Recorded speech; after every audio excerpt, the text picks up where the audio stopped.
ദൈവതിരുനാമം മഹത്വപ്പെടട്ടെ.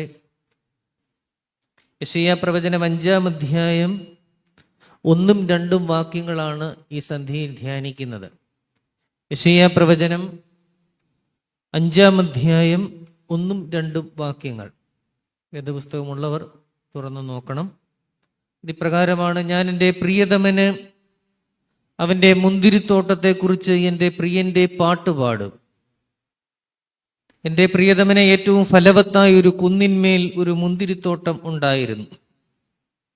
അവനതിനെ വേലി കെട്ടി അതിലെ കല്ല് പെറുക്കിക്കളഞ്ഞു, നല്ല വക മുന്തിരിവള്ളി നട്ടു, നടുവിൽ ഒരു ഗോപുരവും പണിതു, ഒരു ചക്കും ഇട്ടു. മുന്തിരിങ്ങ കായ്ക്കും എന്ന് അവൻ കാത്തിരുന്നു. കായ്ച്ചതോ? മുന്തിരിങ്ങ കായ്ക്കും എന്ന് അവൻ കാത്തിരുന്നു. കായ്ച്ചതോ? കാട്ടുമുന്തിരിങ്ങ അത്രേ. മഹത്വമുള്ളവനായ യെശയ്യാ പ്രവാചകന്റെ പുസ്തകം പരിശുദ്ധ സഭയുടെ ആരാധനയിലും അതുപോലെ തന്നെ പ്രാർത്ഥനകളിലും ഒക്കെ ഏറ്റവും ശ്രദ്ധേയമായ സാന്നിധ്യം അറിയിക്കുന്ന ഒരു പുസ്തകമാണ്. വിശുദ്ധ കുർബാന ആരംഭിക്കുന്നതിന് മുൻപായി ഉള്ള പഴയ നിയമ ഭാഗ വായനയുടെ സമയത്ത് മിക്കവാറും ഞായറാഴ്ചകളിൽ നമ്മൾ മഹത്വമുള്ളവനായ യെശയ്യാ പ്രവാചകന്റെ പുസ്തകത്തിൽ നിന്ന് വായിച്ച് കേൾക്കും. അതുപോലെ തന്നെ ഹാശാഴ്ചയിലെ പാട്ടുകളിലും പ്രാർത്ഥനകളിലുമൊക്കെ നിരന്തരമായി ഈ യെശയ്യാ പ്രവചനം കടന്നു വരുന്നുണ്ട്. പ്രത്യേകിച്ച് ഞാനിന്ന് വായിച്ച ഈ മുന്തിരിത്തോട്ടത്തിന്റെ ഉപമയൊക്കെ പാട്ടായും പ്രാർത്ഥനയായിട്ടും ഒക്കെ കടന്നു വരുന്നുണ്ട്. നമ്മുടെ കർത്താവിന്റെ മനുഷ്യാവതാരത്തെ സംബന്ധിച്ച സമസ്ത കാര്യങ്ങളും ഈ യെശയ്യാ പ്രവചനത്തിൽ പറഞ്ഞിരിക്കുന്നു. അതാണ് ഈ പ്രവചനത്തിന്റെ പ്രത്യേകത. ജനനം മുതൽ 2-ാം വരവ് വരെയുള്ള സമസ്ത കാര്യങ്ങളും ഈ യെശയ്യാ പ്രവചനത്തിൽ പ്രതിപാദിച്ചിരിക്കുകയാണ്. സുവിശേഷത്തിന്റെ ഒരു വിത്തുപുരയാണ് യെശയ്യാ പ്രവചനം.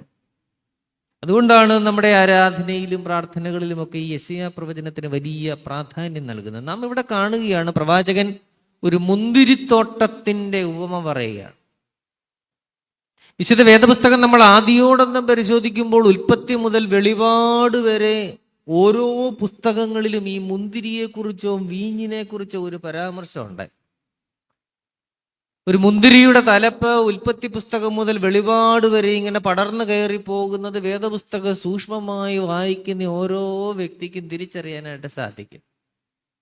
ഇവിടെ പ്രവാചകൻ ഒരു മുന്തിരിത്തോട്ടത്തെ കുറിച്ച് പറയുമ്പോൾ അത് എന്താണ് ഉദ്ദേശിക്കുന്നത്? പ്രവാചകൻ യഹോവയാം ദൈവത്തിന്റെ മുന്തിരിത്തോട്ടമായിരിക്കുന്ന, വേർതിരിക്കപ്പെട്ട മുന്തിരിത്തോട്ടമായിരിക്കുന്ന ഇസ്രയേലിനെ കുറിച്ചാണ് പ്രവചിക്കുന്നത്. പ്രവാചകന്മാരെല്ലാം പ്രവചിക്കുന്നത് ഇസ്രയേലിനോടാണ്. അവരുടെ പ്രവചനങ്ങൾക്കെല്ലാം പൊതുവായൊരു ഉദ്ദേശമുണ്ടായിരുന്നു. ദൈവസന്നിധിയിൽ നിന്ന് അകന്നുപോയ ഇസ്രയേലിനെ ദൈവസന്നിധിയിലേക്ക് തിരികെ വരുത്തുക. ഇത് വായിക്കുമ്പോൾ പുതിയ നിയമ ഇസ്രായേലായ പരിശുദ്ധ സഭയുടെ മക്കളാകുന്ന നമ്മൾ ഓരോരുത്തരും നമ്മുടെ ആത്മീയ ജീവിതത്തിൽ വലിയ പാഠമായിട്ട് അത് എടുക്കണം. ദൈവസന്നിധിയിൽ നിന്ന് നമ്മൾ എങ്ങനെ അകന്നുപോയോ ഇസ്രയേലിനെ പോലെ നമുക്ക് തിരിച്ചു വരുവാനുള്ള വഴികൾ എന്താണ് എന്നാണ് യെശയ്യാ പ്രവചനം നമ്മളെ പഠിപ്പിക്കുന്നത്. യെശയ്യാ പ്രവചനം 5-ാം അധ്യായത്തിന്റെ തുടക്കത്തിൽ നമ്മൾ കാണുന്നു, ഞാൻ എൻ്റെ പ്രിയതമന് അവൻ്റെ മുന്തിരിത്തോട്ടത്തെക്കുറിച്ച് എൻ്റെ പ്രിയന്റെ പാട്ടുപാടും. മുന്തിരിത്തോട്ടത്തെക്കുറിച്ചൊരു പാട്ട് രൂപത്തിലാണ് പ്രവചനം നടത്തുന്നത്. പ്രവാചകന്മാരൊക്കെ മനുഷ്യന്റെ ശ്രദ്ധ ആകർഷിക്കത്തക്ക രീതിയിലാണ് അവരുടെ പ്രവചനങ്ങളെ അവതരിപ്പിക്കുന്നത്. മനുഷ്യൻ ശ്രദ്ധിക്കണം. ഇന്നത്തെ പോലെ ഫേസ്ബുക്കിലും ഇൻസ്റ്റയിലും ഒന്നും ഇടാനായിട്ട് സാധിക്കത്തില്ല. മുമ്പിൽ കൂടിയിരിക്കുന്ന അല്ലെങ്കിൽ ചുരുളുകൾ വായിക്കുന്ന ജനത്തിന്റെ ശ്രദ്ധ അതിലേക്ക് കൊണ്ടുവന്ന് അവരുടെ മനസ്സ് തിരിയണം. അപ്പോൾ ഉപമകളാണ് അതിന് കൂടുതൽ സഹായിക്കുന്നത്. നമ്മുടെ കർത്താവ് അതാണ് ചെയ്തത്. സുവിശേഷത്തിൽ പറയുന്നുണ്ട്, അവൻ ഉപമ കൂടാതെ ഒന്നും പറഞ്ഞില്ല എന്ന് പറയുന്നുണ്ട്. ഇവിടെ 2 കാര്യങ്ങൾ നമ്മൾ ശ്രദ്ധിക്കണം. ഒന്ന് പ്രിയതമൻ എന്ന് പറയുന്നു, 2 പ്രിയൻ എന്ന് പറയുന്നു. എൻ്റെ പ്രിയതമനെ ഒരു മുന്തിരിത്തോട്ടം ഉണ്ടായിരുന്നു. ആരാണ് ഇസ്രയേലിന്റെ പ്രിയതമൻ? യഹോവയാം ദൈവമാണ് ഇസ്രയേലിന്റെ പ്രിയതമൻ. ആ പ്രിയതമന്റെ മുന്തിരിത്തോട്ടത്തെ കുറിച്ച്, ഇസ്രയേലിനെ കുറിച്ചാണ് പാടുന്നത്. പ്രിയന്റെ പാട്ട് പാടും. ആരാണ് പ്രിയൻ? യെശയ്യാവിന് ഈ പ്രവചനത്തിന്റെ പ്രചോദനം നൽകുന്ന ദൈവാത്മാവാണ് പ്രിയൻ എന്ന് പറയുന്നത്. ഈ ഒരു പ്രാഥമികമായ അറിവ് നമ്മുടെ മനസ്സിൽ വെച്ചുകൊണ്ട് മുന്തിരിത്തോട്ടം എന്ന് എവിടെയൊക്കെ പറയുന്നു അവിടെയെല്ലാം എൻ്റെ ജീവിതമാകുന്ന മുന്തിരിത്തോട്ടത്തെ കുറിച്ചാണ് പറയുന്നതെന്ന് നമ്മളൊന്ന് വിചാരിക്കണം. അപ്പോസ്തലത്തിൽ പ്രവൃത്തി പറയുന്നുണ്ട്, നീ എന്തിനീ വഴിയിൽ ഇറങ്ങിയിരിക്കുന്നു, ഈ ആത്മീയ പാതയിൽ എന്തിനു നീ മുമ്പോട്ട് പോകുന്നു?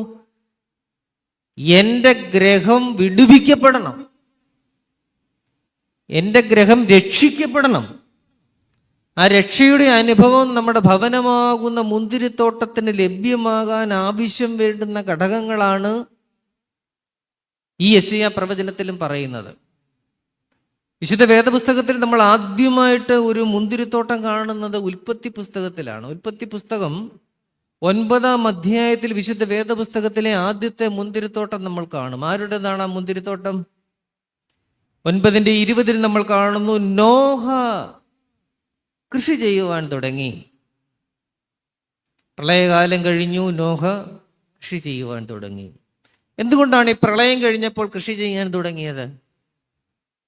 പ്രളയം കഴിഞ്ഞപ്പോൾ എക്കലടിഞ്ഞപ്പോൾ നല്ല വിളവുണ്ടായി. ഉൽപ്പത്തി പുസ്തകം 12-ാം അധ്യായത്തിന് പുറകോട്ടുള്ള അധ്യായങ്ങൾ ചരിത്രാതീത കാലത്തെ സൂചിപ്പിക്കുന്നതാണ്. നാളും നാഴികയും പക്വവും ഒന്നും നമുക്ക് അറിഞ്ഞുകൂടത് എന്ത് സംഭവിച്ചു എന്ന്. 12-ന് പുറകോട്ടുള്ള അധ്യായങ്ങൾ. അപ്പോൾ നോഹ കൃഷി ചെയ്യുവാൻ തുടങ്ങി എന്ന് പറഞ്ഞാൽ മനുഷ്യൻ കൃഷി ചെയ്യുവാൻ തുടങ്ങി. ഒരു മഹാപ്രളയം സംഭവിച്ചു. അത് വേദപുസ്തകവും എല്ലാ ചരിത്ര ഗ്രന്ഥങ്ങളും പറയുന്ന ഒരു കാര്യമാണ്. ഒരു മഹാപ്രളയം സംഭവിച്ചിട്ടുണ്ട്, പക്ഷെ കാലം ഗണിച്ചെടുക്കാനായിട്ട് സാധിക്കുന്നില്ല.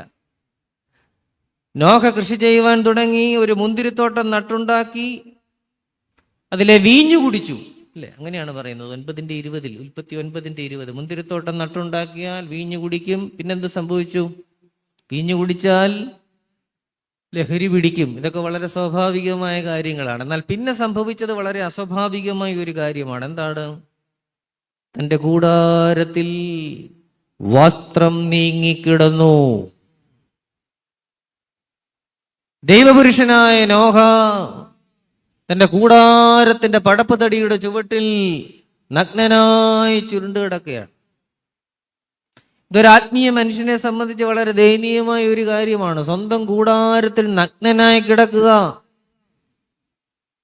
തലമുറകൾ ആ നഗ്നത കാണുക. ഓടെ കിടക്കുമായിരുന്നേ കുഴപ്പമില്ലായിരുന്നു, ഇത് വീട്ടിലാണ് കിടക്കുന്നത്. ഓടെ കിടന്ന നാട്ടുകാരെ കാണുള്ളൂ, ഇത് വീട്ടുകാരാണ് കാണുന്നത്. അപ്പോൾ നമ്മുടെ കൂടാരത്തിൽ നമ്മൾ നഗ്നരാവരുത് എന്നൊരു വലിയ സന്ദേശം ഈ വേദഭാഗം നമുക്ക് തരുന്നുണ്ട്. ശാരീരികമായ നഗ്നതയെക്കുറിച്ചല്ല പറയുന്നത്. പലപ്പോഴും നമ്മുടെ വാക്കുകൊണ്ട് നമ്മുടെ തലമുറയുടെ മുമ്പിൽ നമ്മൾ നഗ്നരാവാറുണ്ട്. ആലോചനയില്ലാത്ത വാക്കുകൾ കൊണ്ട് തലമുറകളുടെ മുമ്പിൽ നഗ്നരാവുന്ന മാതാപിതാക്കളുണ്ട്. അലസമായ ആത്മീയ ജീവിതം കൊണ്ട്, ദൈവഭക്തി ഇല്ലായ്മ കൊണ്ട് തലമുറകളുടെ മുമ്പിൽ നഗ്നരാകുന്ന മാതാപിതാക്കളുണ്ട്. ഈ അനുഭവങ്ങളൊക്കെയും കൂടാരത്തിൽ നഗ്നനായ നോഹയാണ് സൂചിപ്പിക്കുന്നത്. അങ്ങനെ കൂടാരത്തിന്റെ പടപ്പുതടിയുടെ ചുവട്ടിൽ നഗ്നനായി കിടക്കേണ്ടുന്ന ഒരാളാണോ നോഹ? അല്ല. എന്താ കാരണം? പ്രളയത്തിന് മുമ്പ് ജീവിവർഗത്തിന്റെ സംരക്ഷണം മുഴുവൻ ഏൽപ്പിച്ച കൈകളായിരുന്നു നോഹയുടെ കൈകൾ. പൊരുവെയിലത്ത് പെട്ടകമുണ്ടാക്കിയപ്പോൾ ചുറ്റും കൂടി നിന്ന ജനം കൂവിയാർത്തപ്പോൾ യഹോവയ്ക്ക് വേണ്ടി അധ്വാനിച്ച കൈകളാണ് നോഹയുടെ കൈകൾ. പ്രളയകാലത്ത് തന്നോടൊപ്പം ഉണ്ടായിരുന്ന ജീവിവർഗത്തെ വിശ്വാസത്തിന്റെ ആറാറാത്തിൽ ഉറപ്പിച്ചതാണ് നോഹയുടെ കൈകൾ. എന്നാൽ ആ നോഹ ഇന്ന് എവിടെ കിടക്കുന്നു? തൻ്റെ കൂടാരത്തിൽ നഗ്നനായി കിടക്കുന്നു. അതുകൊണ്ട് പ്രിയമുള്ളവരെ, ആദ്യത്തെ മുന്തിരിത്തോട്ടം നമുക്ക് നൽകുന്ന പാഠം നമ്മൾ എന്തായിരുന്നു എന്നുള്ളതല്ല, വ്യർത്ഥമായ പിതൃപാരമ്പര്യങ്ങളും മേനി പറച്ചിലുകളുമല്ല. നിന്റെ ആത്മീയ ജീവിതത്തിൽ നീ എന്തായിരുന്നു എന്നല്ല, നീ ആകുന്നു. ഇന്ന് നീ എന്താകുന്നു എന്നുള്ളതാണ് വിശുദ്ധ വേദപുസ്തകത്തിലെ ആദ്യത്തെ മുന്തിരിത്തോട്ടം നമുക്ക് നൽകുന്ന പാഠം. ഇവിടെ നമ്മൾ കാണുന്നു, എൻ്റെ പ്രിയതമന് ഫലവത്തായ ഒരു കുന്നിന്മേൽ ഒരു മുന്തിരിത്തോട്ടം ഉണ്ടായിരുന്നു എന്നാണ്. മലയാളം വേദപുസ്തകം നമ്മൾ പരിശോധിക്കുമ്പോഴാണ് അവിടെ കുന്ന് എന്നൊരു പരാമർശം കാണുന്നത്, ഒരു പദം നമ്മൾ കാണുന്നത്. ഇബ്രായ മൂലഭാഷയിൽ നമ്മൾ വായിക്കുമ്പോൾ അവിടെ കുന്ന് എന്നുള്ളൊരു പദം ഇല്ല. അവിടെ കുന്നിന് പകരം കൊടുത്തിരിക്കുന്ന പദം കേറെ എന്നാണ്. എബ്രായ ഭാഷയിൽ കേറെ. കേറെ എന്നാൽ മഹത്വസ്ഥാനം. യഹോവയുടെ മഹത്വസ്ഥാനമായിരുന്നു ഇസ്രായേൽ. പർവ്വതത്തിലെ വേർതിരിക്കപ്പെട്ട ഒരു ശിഖിരം, പുഴുവും തുരുമ്പും കെടുത്തിക്കളയാത്ത ഒന്ന്, ആനയുടെ കൊമ്പിന്റെ ചന്ദന നിറമുള്ള ശോഭേറിയ മഹത്വസ്ഥാനം എന്നാണ് വേദപണ്ഡിതന്മാർ ഈ മഹത്വസ്ഥാനത്തെ സൂചിപ്പിക്കുന്നത്. അത്രമാത്രം വലിയ പദവി യഹോവയാം ദൈവം ഈ വേർതിരിക്കപ്പെട്ട ഇസ്രായേലിന് കൊടുക്കുകയാണ്. വേർതിരിക്കപ്പെട്ട ക്രിസ്ത്യാനിയുടെയും ജീവിതത്തിന്റെ മഹത്വം ഇതാണെന്ന് നമ്മൾ ഓരോരുത്തരും തിരിച്ചറിയണം. അങ്ങനെ വേർതിരിക്കപ്പെട്ട മുന്തിരിത്തോട്ടമായി യഹോവയാം ദൈവം ഇസ്രായേലിനെ മാറ്റി. പിന്നെന്താണ് ചെയ്യുന്നത്? അതിനുവേണ്ടി യഹോവയാം ദൈവം ചെയ്ത കാര്യങ്ങൾ പറഞ്ഞ് ഞാൻ അവസാനിപ്പിച്ചു കൊള്ളാം. ഒന്നാമതായി നാം കാണുന്നു, ഇസ്രായേലിനെ വേർതിരിക്കപ്പെട്ട മുന്തിരിത്തോട്ടമാക്കി ആദ്യമായി യഹോവയാം ദൈവം അതിനെ വേലി കെട്ടി. നമ്മുടെ ആത്മീയ ജീവിതമാകുന്ന മുന്തിരിത്തോട്ടത്തിന്, ഒരു ക്രിസ്ത്യാനിയുടെ ജീവിതമാകുന്ന മുന്തിരിത്തോട്ടത്തിന് ഒരു വേലി ആവശ്യമാണ്. റോബർട്ട് ഫ്രോസ്റ്റ് ദ ഫെൻസസ് എന്ന് പറയുന്ന ഒരു പോയത്തിൽ പറയുന്നുണ്ട്, good fences make good neighbours. നല്ല വേലികൾ നല്ല അയൽക്കാരെ സൃഷ്ടിക്കും. വേലി ആവശ്യമാണ്. വേലി പൊളിയുന്നതാണ് നമ്മുടെ ഇന്നത്തെ പ്രശ്നം. വേലി എന്താണ് ചെയ്യുന്നത്? വേലി അതിക്രമങ്ങളെ പ്രതിരോധിക്കുന്നു. അനുവാദമില്ലാതെ അന്യർ അകത്ത് കിടക്കുന്നത് വേലി പ്രതിരോധിക്കുന്നു. രണ്ടാമതായിട്ട് വേലി എന്ത് ചെയ്യും? വേലി എടുത്തുചാട്ടങ്ങളെ തടയും. നമുക്കുള്ളത് ചാടി പോവുകയും ചെയ്യരുത്. അതാണ് വേലി ചെയ്തത്. യോബിന്റെ പുസ്തകം 1-2 അധ്യായങ്ങളിൽ നമ്മൾ കാണുന്നുണ്ട്, ദൈവസന്നിധിയിൽ നിൽക്കുന്നതിനായി ദൈവപുത്രന്മാരും വേറൊരാളുടെ വരുന്നുണ്ട്. വളരെ പ്രധാനപ്പെട്ട ഒരാളാണ് സാത്താൻ. അവിടെ വർത്താനം പറയുന്നത് ആരാണ്? ദൈവത്തോട് സാത്താനാണ്. അതുകൊണ്ടാണ് ഞാൻ പറഞ്ഞത് വളരെ പ്രധാനപ്പെട്ട ഒരാളാണെന്ന്. ആത്മീയ ജീവിതത്തിൽ വളരെ പ്രധാനപ്പെട്ട ഒരാളാണ് സാത്താൻ. സാത്താനെ പരിഗണിക്കാതെ പോകുന്നതിന്റെ പ്രതിസന്ധിയാണ് നാം ഇന്ന് അനുഭവിക്കുന്നത്. ഞങ്ങളുടെ പിതാവായ ഇവാനിയോസ് തിരുമേനി എപ്പോഴും ഓർമ്മിപ്പിക്കുന്ന ഒരു കാര്യമുണ്ടായിരുന്നു, ഈവിൾ ഈസ് എ പേഴ്സൺ. സാത്താൻ എന്ന് പറഞ്ഞാൽ അത് ഒരാളാണ്. ആ വ്യക്തിത്വത്തെ നമ്മൾ കണ്ടേ പറ്റൂ. അങ്ങനെ ഒരാളുണ്ട്. അത് ഗുളിക കൊടുത്ത് മാറ്റേണ്ടതോ ക്ലിനിക്കലി ഓർ സൈക്കോളജിക്കലി ഒരു കൗൺസിലിംഗ് നടത്തി മാറ്റേണ്ടതായ ഒരു ഇല്യൂഷൻ അല്ല. അങ്ങനെ ഒരാൾ ഗൗരവമായി ആത്മീയ ജീവിതത്തെ മുന്നോട്ട് കൊണ്ടുപോകുന്ന ഒരാളോടൊപ്പം എപ്പോഴും ഉണ്ടാകും. യോബിന്റെ പുസ്തകം നമ്മളെ പഠിപ്പിക്കുകയാണ്. കരയുന്ന നിന്റെ കവളിലൂടെയാണ്, ആ കണ്ണീർ ചാലുകളിലൂടെയാണ് ദൈവം കയറി വരുന്നത്. പക്ഷേ വിശ്വാസി, നീ എന്തിനു വേണ്ടി കരയുന്നു? ശ്രദ്ധിക്കണം. എന്റെ ദൈവമേ, എല്ലാ ദിവസവും സന്ധ്യയ്ക്ക് ഒരു അധ്യായം വായിക്കാനേ എനിക്ക് പറ്റുന്നുള്ളല്ലോ. രണ്ടാമതൊരു അധ്യായം വായിക്കാൻ ഞാൻ വേദപുസ്തകം തുറക്കും ഭാവിക്കുമ്പോൾ സ്പ്രിങ് പോലെ ചാടി എഴുന്നേറ്റ് പോവുകയാണല്ലോ. എനിക്ക് എന്തുകൊണ്ടൊരു അധ്യായം കൂടി വായിക്കാൻ പറ്റുന്നില്ല? ആരെങ്കിലും കരയാറുണ്ടോ? എന്താ നമ്മുടെ കരച്ചിലിന്റെ കാരണം? എനിക്ക് ഞായറാഴ്ച വിശുദ്ധ കുർബാന ആരംഭിക്കുന്ന 8:30 മണിക്ക് തന്നെ പള്ളിയിൽ വരണമെന്നുണ്ട്. 9:30 കഴിഞ്ഞാലും എനിക്ക് വരാൻ സാധിക്കുന്നില്ല. കരയാറുണ്ടോ? അതോ എൻ്റെ മുട്ടിന് വേദന മാറുന്നതും എൻ്റെ അയൽപക്കത്തെ കൊച്ച് ഗൾഫിൽ പോയത് കൊണ്ട് ഗൾഫിൽ പോകുന്നത് മാത്രമാണോ എൻ്റെ കരച്ചിലിന്റെ കാരണം? ഇസ്രായേൽ ദൈവസന്നിധിയിൽ കരഞ്ഞു. കരഞ്ഞ കാര്യം പറയുന്നുണ്ട്. എന്താണ്? ഞങ്ങൾ മിസ്രയീമിൽ വെച്ച് വില കൂടാതെ തിന്നിട്ടുള്ള ആത്മീയ ജീവിതം വില കൊടുക്കേണ്ടതാണ്, വിയർപ്പൊഴുക്കേണ്ടതാണ്, കണ്ണീരൊഴുക്കേണ്ടതാണ്. ഒരു പണിയും ഇല്ലാത്തവന്റെ പണിയല്ല ആത്മീയ ജീവിതം. ഇത് ഓഫറുകളുടെ കാലമാണല്ലേ. ഒരു പിസ്സ വാങ്ങിയാൽ 2 പിസ്സ ഫ്രീ, ഒരു മന്തി വാങ്ങിയാൽ 4 മന്തി ഫ്രീ. അപ്പൊ നമ്മൾ എന്ത് ചെയ്യും? 5 മന്തി മേടിക്കും, വില കൂടാതെ. ഓഫറുകളുടെ കാലമാണ്. കോട്ടയത്ത് വലിയ മാളൊക്കെ തുടങ്ങി. ആ പ്രദേശത്തോട്ടെങ്ങും ചെല്ലാൻ സാധിക്കുന്നില്ല. എല്ലാം ഓഫറാണ്, വൻ ഓഫറുകൾ. ഓഫർ എവിടെയുണ്ടോ അവിടേക്ക്. ഇസ്രായേലും അങ്ങനെയാണ്, വില കൂടാതെ എനിക്ക് ലാഭമായിട്ടുള്ളത്. അച്ഛനോട് ചോദിക്കുകയാണ്, അച്ഛാ വ്യാഴാഴ്ച കുർബാനയുണ്ടോ? വ്യാഴാഴ്ച കുർബാന ഉണ്ടായിരുന്നല്ലോ. എന്നാ അല്ല, വ്യാഴാഴ്ച കുർബാന ഉണ്ടെങ്കിൽ എൻ്റെ ഇച്ചായൻ്റെ ഓർമ്മയും വ്യാഴാഴ്ചയാണ്. അപ്പം അവൻ്റെ ഇച്ചായൻ്റെ കുർബാന ചൊല്ലുന്നതിൻ്റെ കൂടെ എൻ്റെ ഇച്ചായൻ്റെ കുർബാനയും കൂടെ നിങ്ങൾക്ക് മനസ്സിലാകാൻ പറഞ്ഞതാണേ. അപ്പൊ പിന്നെ പ്രത്യേകിച്ച് അച്ഛന് കാപ്പിയും കൊണ്ടൊന്നും വന്ന് വരണ്ട. അതിൻ്റെ കൂട്ടത്തിൽ അവൻ്റെ ഇച്ചായൻ്റെ കൂടെ വില കൂടാതെ ഈ സുവിശേഷത്തിനൊരു വില കൊടുക്കണം. പണമല്ല വില, പണത്തെക്കാൾ ഉപരിയായ ചിലതുണ്ട്. ഈ സന്ധിയിൽ നിങ്ങൾ വലിയൊരു വില കൊടുത്തോണ്ടിരിക്കുകയാണ്, സുവിശേഷത്തിന് വില കൊടുത്തോണ്ടിരിക്കുകയാണ്. എല്ലാ അധ്വാനങ്ങളിൽ നിന്നും, പകൽ സമയത്തെ അധ്വാനങ്ങളിൽ നിന്നൊഴിഞ്ഞ് സന്ധ്യാസമയത്ത് ദൈവസന്നിധിയിലെത്തി ദൈവത്തിന്റെ വചനത്തിന് കാതോർക്കുമ്പോൾ വിശ്വാസി നീ ഒരു വലിയ വില കൊടുക്കുകയാണ്. നിന്റെ കുടുംബത്തിന് വേണ്ടി, തലമുറകൾക്ക് വേണ്ടി. ദൈവത്തിന്റെ പരിശുദ്ധാത്മാവാണ് നിന്നെ ആലയത്തിലേക്ക് കൊണ്ടുവന്നിരിക്കുന്നത്. ആരാധനയ്ക്കായിട്ട് കടന്നു വരുമ്പോൾ ഒരു വില കൊടുക്കുകയാണ്. ഈ സുവിശേഷത്തിനൊരു വില കൊടുക്കണം. ഇസ്രായേൽ കരഞ്ഞത് എന്തിനെ കുറിച്ചാ? വില കൂടാതെ തിന്നിട്ടുള്ള, എന്താണ് പറയുന്നത്? മത്സ്യം. ഒന്നാമത്തെ കാര്യം നമ്മൾ വളരെ ശ്രദ്ധിക്കണം. ഇസ്രായേൽ ഇപ്പോൾ എവിടെയാണ് നിൽക്കുന്നത്? മരുഭൂമിയിലാണ് നിൽക്കുന്നത്. മരുഭൂമിയിൽ മത്സ്യം ഉണ്ടോ? മരുഭൂമിയിൽ മത്സ്യം കിട്ടുമോ? അതാർക്കറിയാം കൃത്യമായിട്ട്? ഇസ്രായേലിനറിയാം. നമുക്ക് കിട്ടാൻ സാധ്യതയില്ലാത്ത കാര്യങ്ങളെ കുറിച്ച് കരയുന്നത് ആത്മീയമായ പാപ്പരത്താണ്. എവിടെയാണ് മത്സ്യം കിട്ടിയിരുന്നത്? നൈൽ നദിയുടെ തീരത്തായിരുന്നു, മിസ്രൈമിൽ വെച്ചായിരുന്നു. അത് വിട്ടിട്ട് പോന്നു. കഴിഞ്ഞകാല ജീവിതത്തിൽ ഞാൻ ഉപേക്ഷിച്ചതിനെ കുറിച്ചും ജീവിതത്തിന്റെ പാതി വഴി എത്തി കരയുമ്പോൾ അത് നമ്മുടെ ആത്മീയ ജീവിതത്തിന്റെ അധപ്പതനമാണ്. അയ്യോ, പണ്ട് ഞാൻ വലിയ കള്ളുകുടിയനായിരുന്നു, ഞാൻ ആത്മീയനായ പിന്നെ ഇപ്പൊ കള്ളുകുടിയൊന്നുമില്ല. കരയുക. പണ്ട് നീ ഉപേക്ഷിച്ചതിനെ കുറിച്ച് പാതി വഴിയിലെത്തി കരയരുത്. ഇസ്രായേൽ കരഞ്ഞു.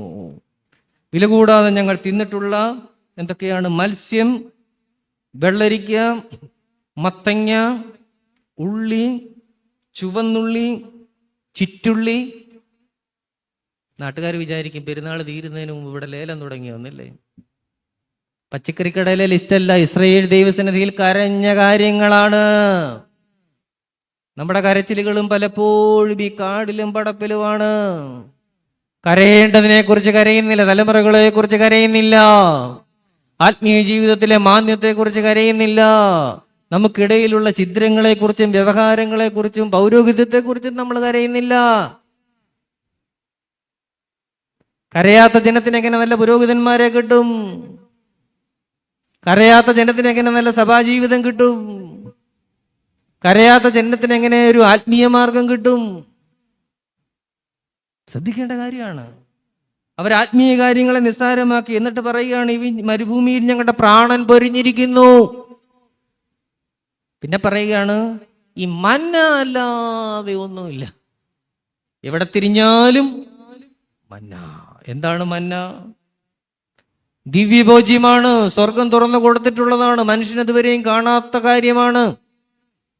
ഇതുവരെ മനുഷ്യൻ അങ്ങനെ ഒരു കാര്യം കണ്ടിട്ടില്ല, ഭൂമിയിൽ അങ്ങനെയൊന്നും വന്നിട്ടില്ല.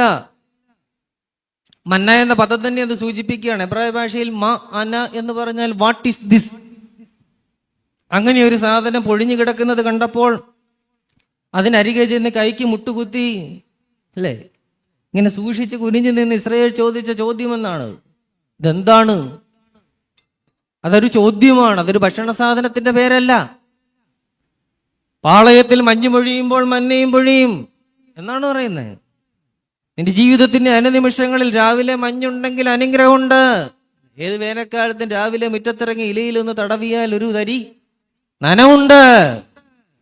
എന്റെ ജീവിതത്തിന്റെ ഏത് വറുതികളിലും എന്നെ കരുതുന്ന ഒരു ദൈവമുണ്ട്. ജീവിതത്തിൽ ഞാൻ ഒറ്റയ്ക്കിരിക്കുമ്പോൾ, ജീവിതത്തിന്റെ തീപ്പാതയിൽ പെട്ടുപോകുമ്പോൾ, തള്ളയുടെ കൂട്ടിൽ നിന്ന് താഴേക്ക് വീണുപോയ ഒരു കുഞ്ഞു കിളിയെ പോലെ നിലത്തിരുന്ന് വിറയ്ക്കുമ്പോൾ, നിന്റെ പാളയത്തിന്മേൽ മഞ്ഞ് പൊഴിയുമ്പോൾ മഞ്ഞയും പൊഴിയും. അങ്ങനെ കൊണ്ടുപോവുകയാണ്. പക്ഷെ ജനം പറഞ്ഞിരിക്കുന്നു, എന്ന് ഈ മന്ന? ഞായറാഴ്ച രാവിലെ ദോശയായിരുന്നു, തിങ്കളാഴ്ച രാവിലെ അത് ഇഡലിയാക്കി, കുറച്ച് മാവ് കൂടെ മിച്ചം ഉണ്ടായിരുന്നു, കളയാൻ പറ്റുമോ? ചൊവ്വാഴ്ച രാവിലെ വീണ്ടും അല്പം കൂടി മിച്ചമുണ്ടായിരുന്നപ്പോൾ അത് വീണ്ടും ദോശയായിട്ട് അവതരിച്ച്. അപ്പോൾ കുഞ്ഞ് നമ്മളുടെ മുഖത്തേക്ക് നോക്കിയിട്ട് രാവിലെ ബ്രേക്ക്ഫാസ്റ്റ് ടേബിളിൽ വെച്ച് എന്ത് ചോദിക്കും? ഇന്നും ദോശയാണോ? ഇസ്രായേൽ അങ്ങനെയാണ് ചോദിച്ചത്, ഇന്നും മന്ന. നിങ്ങളുടെ പ്രാണൻ പൊരിഞ്ഞിരിക്കുന്നു. അതുകൊണ്ട് ജനം എന്ത് ചെയ്തു? സംഖ്യ 11:8 നമ്മൾ കാണുന്നു. ജനത്തിന്റെ ശരീരഭാഷ ശ്രദ്ധിക്കണം. ആത്മീയ ജീവിതത്തിൽ ശരീരഭാഷയ്ക്ക് വളരെയേറെ പ്രാധാന്യമുണ്ട്. ജനം എന്ത് ചെയ്തു? ജനം നടന്ന് പെറുക്കി. നമ്മൾ ഞായറാഴ്ച പള്ളിയിൽ പോകുന്നല്ലേ, എല്ലാരും പോകുന്നു, എന്നാ പിന്നെ ഞാനും പോയേക്കാം. അതാണ് നടന്ന് പെറുക്കി. പെറുക്കാൻ നടന്നു എന്നല്ല, നടന്ന നടപ്പിന് കിട്ടിയതൊക്കെ പെറുക്കി. പോകുന്ന വഴിക്ക് പുതുപ്പള്ളിയിലും കയറും, പാമ്പാടിയിലും കയറും, മണ്ണാടും കയറും, പരുമലയും കയറും, ഇങ്ങനെ കയറി കയറി അതിനു വേണ്ടി പോകുന്നുണ്ടോ? നിന്റെ ലക്ഷ്യം എന്താണ്? ജനം നടന്ന് പെറുക്കി. പിന്നെന്ത് ചെയ്തു? ഇതിങ്ങനെ കിടക്കുകയല്ലേ പൊഴിഞ്ഞ്, എന്ത് മന്ന, എങ്ങനെയും തീർക്കണ്ടേ? നോമ്പ് കാരണം ഒരു രക്ഷയില്ലല്ലേ. തിരികല്ലിൽ പൊടിച്ചിട്ടോ, ഉരലിൽ ഇടിച്ചിട്ടോ. ചിലപ്പോൾ നമ്മുടെ പ്രാർത്ഥനകളെയും ആരാധനകളെയും നോമ്പ് നമസ്കാരങ്ങളെയും ഒക്കെ നമ്മൾ തിരികല്ലിൽ പൊടിക്കും, ഉരലിൽ ഇടിക്കും. 50 ചിലപ്പോൾ ഒറ്റ ഇടിക്ക് 25 25 പറയും. സന്തോഷത്തിന്റെ നോമ്പല്ല, അവസാനത്തെ 5 ദിവസം മതി എന്ന് പറയും. പിന്നെന്ത് ചെയ്യും? കാലത്തിൽ പുഴുങ്ങിയോ. ചിലപ്പോൾ ഈ ആത്മീയ പാരമ്പര്യങ്ങളെ നമ്മൾ കാലത്തിൽ പുഴുങ്ങിക്കളയും. ഇസ്രായേൽ ചെയ്തതൊക്കെ നാമം ചെയ്യാറുണ്ട്. അപ്പോൾ മോശ ദൈവസന്നിധിയിലേക്ക് നോക്കി കരഞ്ഞു. മോശ ചോദിച്ചു, ഈ നിന്നയുള്ള ജനത്തിനെ വഹിച്ചുകൊണ്ട് പോകുവാൻ ഞാൻ ഇവരെ പ്രസവിച്ചിട്ടുണ്ടോ? യഹോവ ദൈവത്തോട് മോശ ചോദിച്ചതാണ്.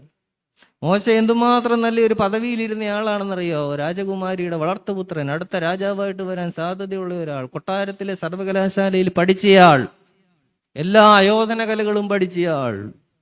അത്രമാത്രം ഉന്നതമായ പദവിയിൽ നിന്നാണ് VRS എടുത്ത് ഇങ്ങോട്ട് കൊണ്ടുകൊടുത്തിരിക്കുന്നത്. അവസാനം കൊണ്ടുപോയി ജനം തിരിഞ്ഞു നിൽക്കുകയാണ്. ജനം തനിക്ക് നേരെ തിരിഞ്ഞപ്പോൾ മോശ ദൈവസന്നിധിയിലേക്ക് തിരിഞ്ഞു. ജനം തനിക്ക് നേരെ തിരിയുമ്പോൾ ദൈവസന്നിധിയിലേക്ക് തിരിയുന്നവന്റെ പേരാണ് ദൈവപുരുഷൻ. ഭവനത്തിലെ മാതാപിതാക്കളെ ശ്രദ്ധിക്കേണ്ടതാണ്. ഭവനത്തിലെ കുടുംബാന്തരീക്ഷത്തിൽ പ്രതിസന്ധികളും പ്രയാസങ്ങളും ഉണ്ടാകുമ്പോൾ ആ പ്രശ്നങ്ങൾക്ക് നേരെ തിരിയാതെ ദൈവസന്നിധിയിലേക്ക് തിരിയണം. അപ്പോൾ സ്വർഗം ഇടപെടുകയാണ്. നമുക്ക് പരിഹാരമില്ല, സ്വർഗത്തിനാണ് പരിഹാരം. അപ്പോൾ യഹോവയാം ദൈവം മോശയോട് പറയാണ്, നീ മാറി നിന്നോ, ഞാൻ അവന്മാരോട് വർത്താനം പറഞ്ഞോളാം. അങ്ങനെ ദൈവം ഇടപെടും. നീ ഇനിയും ഒറ്റക്ഷരം വേണ്ടരുത്, ഞാൻ അവന്മാരോട് വർത്താനം പറഞ്ഞോളാം. നമ്മുടെ ഇടവക ജീവിതത്തിലും പൊതുജീവിതത്തിലും ഒക്കെ നമ്മൾ ശ്രദ്ധിക്കേണ്ടുന്ന കാര്യം കേട്ടോ. ദൈവം പറയാൻ തുടങ്ങിയാൽ പിന്നെ എന്നാ സംഭവിക്കുമെന്ന് ഇവിടെ നമ്മൾ കാണുകയാണ്. സംഖ്യ 11:18 മുതൽ നമ്മൾ കാണുന്നു. എന്നാൽ നിങ്ങൾ ഇറച്ചി തിന്നും. നിങ്ങൾ എന്താണ് ചോദിച്ചത്? ഇറച്ചിയല്ലായിരുന്നോ? അത് തിന്നാൻ പോവാണ്. ഞങ്ങൾക്ക് തിന്മാൻ ഇറച്ചിയാർ തരും, മിസ്രയീമിൽ ഞങ്ങൾക്ക് നന്നായിരുന്നു എന്ന് നിങ്ങൾ പറഞ്ഞില്ലേ? ദൈവ പദ്ധതിയെ നിങ്ങൾ നിന്ദിച്ചില്ലേ? ആകയാൽ യഹോവ നിങ്ങൾക്ക് ഇറച്ചി തരികയും നിങ്ങൾ തിന്നുകയും ചെയ്യും. എങ്ങനെ തിന്നും? ഒരു ദിവസമല്ല, വായിച്ചേ, 2 ദിവസമല്ല, 5 ദിവസമല്ല, 10 ദിവസമല്ല, 20 ദിവസമല്ല, 1 മാസം മുഴുവനും തന്നെ നിങ്ങൾ മാംസം തിന്നാൻ പോവാണ്. അല്ലേ? ക്രിസ്മസ് കഴിഞ്ഞ് 2 ദിവസമായപ്പോ തന്നെ മടുത്തു അല്ലേ? ഒരുവിധപ്പെട്ട മനുഷ്യർക്കൊക്കെ മടുത്തു. 1 മാസം തന്നെ തുടർച്ചയായിട്ട് തരാൻ പോവാണ്. വീണ്ടും പറയുകയാണ്, മൂക്കിൽ കൂടി പുറപ്പെട്ട നിങ്ങൾക്ക് ഓക്കാനം വരുവോളം തന്നെ. ഇതൊരു വലിയ പാഠമാണ്. ദൈവ വഴിയിലേക്കുള്ള യാത്രയിൽ ഈ ലോകത്തിന്റെ സാധ്യതകളെ നീ എന്തുമാത്രം കൊതിക്കുന്നുവോ, നാളെ നിനക്കത് ചെടിക്കും. ദൈവജീവിതം മാത്രമേ, ദൈവാനുഭവം മാത്രമേ മനുഷ്യ നിന്റെ ജീവിത വഴിയിൽ നിനക്ക് ചെടിക്കാതിരിക്കുന്നുള്ളൂ. ബാക്കി ഈ മണ്ണിൽ നിന്ന് കിളിർത്തു വന്ന എല്ലാ കാര്യവും അതിനെ എത്രമാത്രം നീ ആരാധിച്ചാലും നിനക്ക് ചെടിക്കും എന്നാണ് പറയുന്നത്. അതുകൊണ്ട് യഹോവയാം ദൈവം വലിയൊരു ബഫറ്റ് ഒരുക്കുകയാണ്. ബഫറ്റ് ഡിന്നർ അല്ലെ? ബഫറ്റ് നിങ്ങൾ കേട്ടിട്ടുണ്ടല്ലോ, വലിയ ഹോട്ടലുകളിലൊക്കെ ഉണ്ട്. നമ്മളൊരു 1000-500 ഒക്കെ രൂപ ഒരുമിച്ച് അടച്ചാൽ ഒരു പെർ ഹെഡിന് നമുക്ക് കയറി വലിയ ഹോളിലേക്ക് നമ്മളെ കൊണ്ടുപോകും. സാലഡ് മുതൽ ഡെസേർട്ട്, ഐസ്ക്രീം എല്ലാം ഉണ്ട്.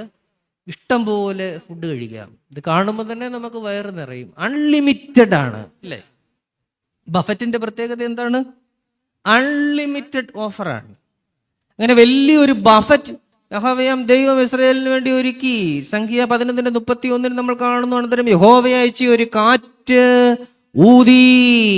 ബാധയ്ക്ക് മുമ്പ് ഒരു കാറ്റുണ്ട് കേട്ടോ, ചുമ്മാ ഒന്നും ബാധ വരത്തില്ല. തമ്പുരാനൊരുത്തിനെ പിടിക്കാൻ ഉദ്ദേശിച്ചാൽ അതിനു മുമ്പ് ഒരു കാറ്റടിക്കും. ആ കാറ്റ് കണ്ടു മാറാൻ ശേഷിയുള്ളവനാണെങ്കിൽ രക്ഷപ്പെടും. ദിവസത്തിൽ ആകമാനമായിട്ടത് പറയുന്നുണ്ട്, ബാധയ്ക്ക് മുമ്പ് ഒരു കാറ്റുണ്ട്. ഒരു കാറ്റൂതി, കടലിൽ നിന്ന് കാടയെ കൊണ്ടുവന്നു, ആയിരക്കണക്കിന് കാടപ്പക്ഷികൾ. അപ്പോൾ ബഫറ്റിലെ എന്തത്തെ സ്പെഷ്യൽ എന്താണ്? കാട ഫ്രൈ.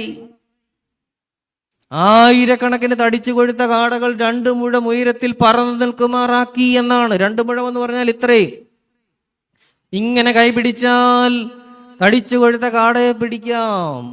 ഇഷ്ടം പോലെ പിടിച്ചു കൂട്ടി. കുറച്ച് പിടിച്ചവൻ പോലും 10 പറ പിടിച്ചു എന്നാണ് പറയുന്നത്. അത്രമാത്രം പിടിച്ചു കൂട്ടി. നമ്മുടെ ജീവിതത്തിന്റെ സമൃദ്ധികളെ നിങ്ങളൊന്ന് ശ്രദ്ധിക്കൂ. 2 മുഴം അകലത്തിൽ ഇന്ന് എന്തെല്ലാം ലഭ്യമാണ്? ധനം ലഭ്യമല്ലേ? ഭക്ഷണം ലഭ്യമല്ലേ? കുഞ്ഞുങ്ങൾ, ഭാര്യ, ഭർത്താവ്, എല്ലാ സുഖങ്ങളും ലഭ്യമല്ലേ? 2 മുഴം അടുത്തെല്ലാം തമ്പുരാൻ ഒരുക്കി തന്നിരിക്കുകയാണ്. എന്തിന് 2 മുഴം? കൈവെള്ളയിലല്ലേ? ഫോൺ ഇങ്ങോട്ട് എടുത്ത് വെച്ചൊന്ന് തോണ്ടിയാൽ മതിയില്ലേ, കിട്ടാത്ത തന്നെ. പണ്ട് കാലങ്ങളിൽ ഞങ്ങളുടെയൊക്കെ നാട്ടിൽ ഈ 50 നോമ്പിന്റെ സമയത്ത് ആരാണ്ട് മീൻ മേടിക്കാൻ പോയി, ഒരു പ്ലാസ്റ്റിക് കൂട് പിടിച്ചോണ്ട്. ഇയാളെ കവല ചെന്നപ്പോൾ ബാക്കി പള്ളിക്കാരൊക്കെ കവല നിപ്പുണ്ടായിരുന്നു. അവരെല്ലാവരും കൂടി ഇയാളെ കൂവി എന്നാണ്. എന്താ വാട്, ഈ 50 നോമ്പിലാണോ ഈ കൂടും പിടിച്ചോണ്ട് മീൻ മേടിക്കാൻ പോകുന്ന? അയാൾ മീൻ മേടിക്കാതെ തിരിച്ചു പോയി എന്നാണ്. ഇന്നെന്തിന് കവലെ പോകണം? ഇന്നെന്തിന് കൂവല് കേൾക്കണം? ഈ ഫോൺ എടുത്തൊന്ന് തോണ്ടിയാൽ ഗേറ്റിനകത്ത് ചെറുക്കൻ സാധനം കൊണ്ടു തരത്തില്ലേ? 2 മുഴം പോയിട്ട് കൈവെള്ളയിലല്ലേ? ജീവിതത്തിന്റെ സമൃദ്ധികളെ ആഘോഷമാക്കുമ്പോൾ ഒരു കാറ്റൂതുന്നുണ്ടോ? എന്റെ ജീവിത പരിസരങ്ങളിൽ, എന്റെ ഗ്രഹാന്തരീക്ഷമാകുന്ന മുന്തിരിത്തോട്ടത്തിൽ ഒരു കാറ്റൂതുന്നുണ്ടോ? മുമ്പേ പറഞ്ഞ ആ കാറ്റ്, അതൊന്ന് ശ്രദ്ധിച്ചോണം. ഈ കാട വന്നിങ്ങനെ പറന്നു നിൽക്കുമ്പോൾ ജനത്തിന്റെ ശരീരഭാഷ നമ്മളൊന്ന് ശ്രദ്ധിക്കണം. മന്ന വന്നപ്പോൾ ജനത്തിന്റെ ശരീരഭാഷ എന്തായിരുന്നു? വലിയ പ്രയാസമാണ്. ഒരു രാത്രിയിലൊക്കെ പള്ളിയിൽ പോക്ക്, വല്ല കുറുവാ സംഘവും, കള്ളന്മാരും, തണുപ്പും, കാട്ടുപൊന്നി, ഇതൊക്കെ എങ്ങനെ ഇറങ്ങി നടക്കും വഴി കൂടി? ഇതൊക്കെ രാത്രിയിലാണോ വെക്കുന്നത്? ഭയങ്കര വിഷമമാണ്. ചില അങ്ങനെയായിരുന്നു. മന്ന വന്നപ്പോൾ നടന്നു പെറുക്കി, എല്ലാരും പെറുക്കുന്നു, ഞാനും പെറുക്കും. കാട വന്നപ്പോഴോ? കാട വന്നപ്പോൾ ജനത്തിന്റെ ശരീരഭാഷ ശ്രദ്ധിക്കൂ. ജനം എഴുന്നേറ്റു. ഓരോറക്ക ക്ഷീണവും ഇല്ല, ഒരു കുറവ പേടിയില്ല. ജനം എഴുന്നേറ്റു. ജനം എന്ത് ചെയ്തു? ജനം അന്ന് പകൽ മുഴുവനും, രാത്രി മുഴുവനും, പിറ്റന്നാൾ മുഴുവനും പെറുക്കി. 3 ദിവസം ഉപവാസ പ്രാർത്ഥന പറഞ്ഞാലേ കുഴപ്പമുള്ളൂ. കാട പെറുക്കാനാണെങ്കിൽ യാതൊരു ക്ഷീണവും ഇല്ല.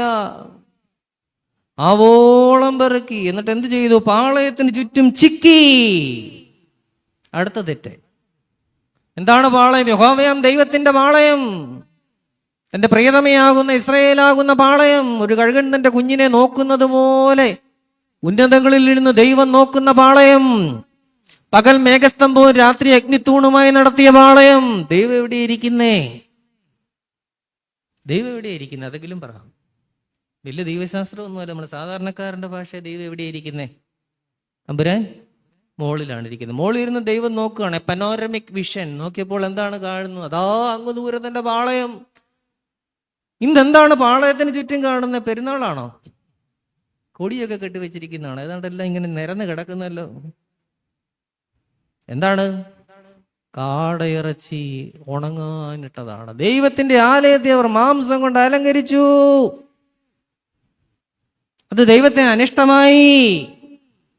നിന്റെ കുടുംബജീവിതത്തെ ലോകം കൊണ്ട് അലങ്കരിക്കരുത്. അതുകൊണ്ടാണ് വിശുദ്ധന്മാരുടെ പെരുന്നാളുകളിൽ പറയും, വർണ്ണക്കാഴ്ചകളാലല്ല, തെരുവുകളെ അലങ്കരിച്ചല്ല, ആത്മീയ അലങ്കാരങ്ങളാൽ തന്നെ എന്ന് നമ്മൾ പ്രത്യേകമായിട്ട് പെരുന്നാളുകളിൽ വായിക്കും. ചെയ്തില്ലെങ്കിൽ നമ്മൾ വായിക്കാൻ നമ്മൾ കഴിഞ്ഞിട്ടേ ഉള്ളൂ. ഇവിടെ ഇത് സംഭവിക്കുകയാണ്. ഒരു ബാധ വന്നു, ദുരാഗ്രഹികളുടെ കൂട്ടത്തെ കുഴിച്ചിട്ടു എന്നവിടെ കൃത്യമായിട്ട് പറയുകയാണ്. അതുകൊണ്ട് നമുക്കിടയിൽ പെറുകിക്കളയേണ്ടുന്ന കല്ലുകളെ നമ്മൾ പെറുകിക്കളഞ്ഞില്ലെങ്കിൽ നമ്മുടെ ബഫറ്റുകൾ എന്തായിട്ട് മാറും? നമ്മുടെ വിരുന്നുകൾ എന്തായിട്ട് മാറും? നമ്മുടെ ബഫറ്റുകൾ അൺഫിനിഷ്ഡ് ബഫറ്റുകളായിട്ട് മാറും. ജീവിതത്തിന്റെ വിരുന്നുകൾ പൂർത്തീകരിക്കപ്പെടാത്ത വിരുന്നുകളായിട്ട് തീരരുത്. എൻ്റെ വിരുന്നുകൾ എൻ്റെ ഭവനത്തിന് നിലനിൽക്കണമെങ്കിൽ അതിനെ ദൈവാനുഭവത്തിന്റെ വെളിച്ചത്തിൽ നമ്മൾ നടത്തണം. കല്ല് പെറുക്കി കളഞ്ഞു, പിന്നെന്ത് ചെയ്തു? മൂന്നാമതായിട്ട് നമ്മൾ കാണുന്നു, നല്ല വക മുന്തിരിവള്ളി നട്ടു. ആ സമയത്ത് ഇസ്രയേലിന് സമാനമായി ലോകത്തെവിടെയെല്ലാം നല്ല സംസ്കാരങ്ങൾ ഉണ്ടായിരുന്നോ അവിടുന്നെല്ലാം നല്ല തലകൾ പറിച്ചുകൊണ്ട് വന്നു. മോശ കല്യാണം കഴിച്ചത് എവിടുന്നാ? മിദ്യാനിലെ പുരോഹിതനായ യിത്രോവിന്റെ മകൾ മുരണിയിൽ ആരുമില്ല പറയാൻ.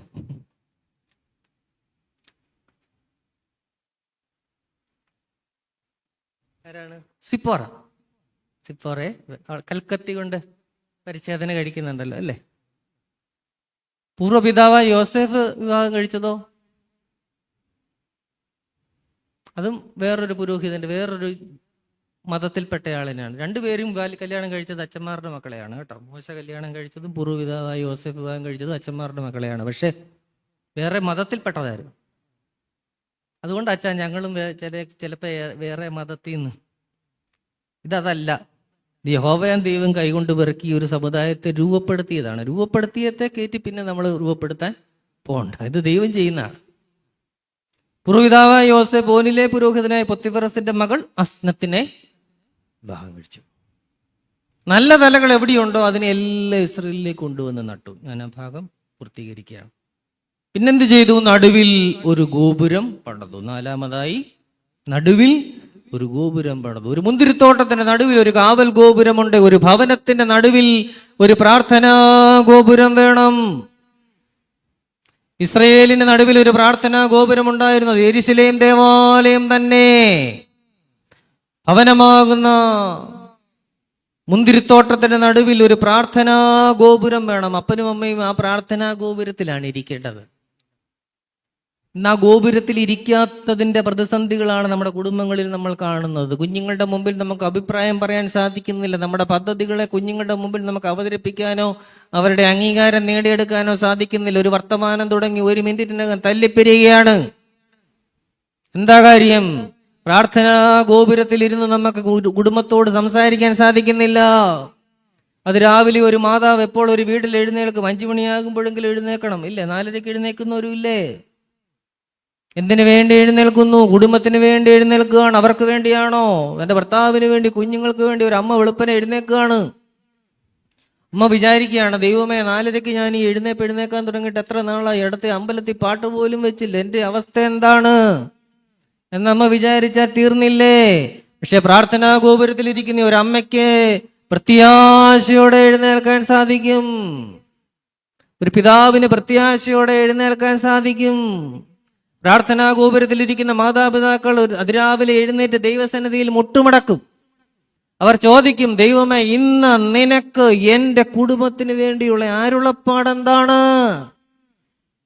ഇന്ന് എൻ്റെ കുഞ്ഞുങ്ങളോടുള്ള അരുളപ്പാടെന്താണെന്ന് ചോദിച്ചിട്ട് മുറിക്ക് പുറത്തിറങ്ങുന്ന മാതാപിതാക്കൾക്ക് ആ കുടുംബത്തിൽ കാര്യമുണ്ട്, അല്ലെങ്കിൽ ആ ഭവനത്തിൽ നീ വെറുതെ കാര്യമാണ്. ഇതാണ് നമുക്കിന്ന് സംഭവിക്കുന്നത്. ചില രാത്രികളിലെങ്കിലും ചിലപ്പോൾ ഉറക്കം നഷ്ടപ്പെടാറില്ല. 2-3 മാസം കൂടുമ്പോൾ ചിലപ്പോൾ ഇങ്ങനെ എഴുന്നേറ്റ് കണ്ണും പിഴിച്ചിരിക്കും. എന്താ പറ്റി? 1 മണിക്കും 2 മണിക്കും എഴുന്നേറ്റ് ഇങ്ങനെ കണ്ണും പിഴിച്ചിരിക്കുകയാണ്. എന്ത് പറ്റി? ഉറക്കം വരുന്നില്ല, ഇങ്ങനെ ഇരിക്കുകയാണ്. ഉറക്കം വരാതിരിക്കുമ്പോൾ നമ്മൾ എന്ത് ചെയ്യും? 2 ജാറ് വെള്ളവും കുടിച്ചിട്ട് പിന്നെയും കയറി കിടക്കും. 2 ജാറ് വെള്ളവും കുടിച്ച് പിന്നെയും കയറി കിടക്കാനല്ല ആ രാത്രിയിൽ ദൈവം നിന്നെ ഉണർത്തിയത്. കാരണം ബാക്കിയുള്ള രാത്രിയെല്ലാം നീ കിടന്നുറങ്ങിയല്ലായിരുന്നു, അന്നേരം ഉണർത്തിയില്ലല്ലോ. ഈ രാത്രിയിൽ അപൂർവമായി ദൈവം നിന്നെ ഉണർത്തിയെങ്കിൽ ഒരു ദൂതൻ നിന്നെ തട്ടിയതാണ്. നീ ഇങ്ങനെ കിടന്നുറങ്ങേണ്ടവനല്ല, ഉറങ്ങേണ്ടവളല്ല. ഈ രാത്രിയുടെ മധ്യത്തിൽ നിനക്ക് എന്നോട് ചില കാര്യങ്ങളുണ്ട്. പ്രാർത്ഥിക്കാനുള്ള എഴുന്നേൽപ്പാണത്. അടുത്ത് ചിലപ്പോൾ ഭാര്യ കിടന്നുറങ്ങുകയായിരിക്കും. ഞാൻ എഴുന്നേറ്റോണ്ട് നീ ഉറങ്ങണ്ടെന്ന് പറഞ്ഞ് അവളെ ഉണർത്തുകയല്ല. ഞാൻ എഴുന്നേറ്റെങ്കിൽ ഞാനിരുന്ന് അവൾക്ക് വേണ്ടി പ്രാർത്ഥിക്കണം, കുഞ്ഞുങ്ങൾക്ക് വേണ്ടി പ്രാർത്ഥിക്കണം. രാജാക്കന്മാരുടെ 1-ാം പുസ്തകത്തിൽ നമ്മൾ കാണുന്നുണ്ട്. രാജാക്കന്മാർ 1-ാം പുസ്തകം 19 അധ്യായത്തിന്റെ 5 വാക്യത്തിൽ നമ്മൾ കാണുന്നു, അങ്ങനെ ഏലിയാവ് ചൂരച്ചെടിയുടെ തണലിൽ കിടന്നുറങ്ങുമ്പോൾ.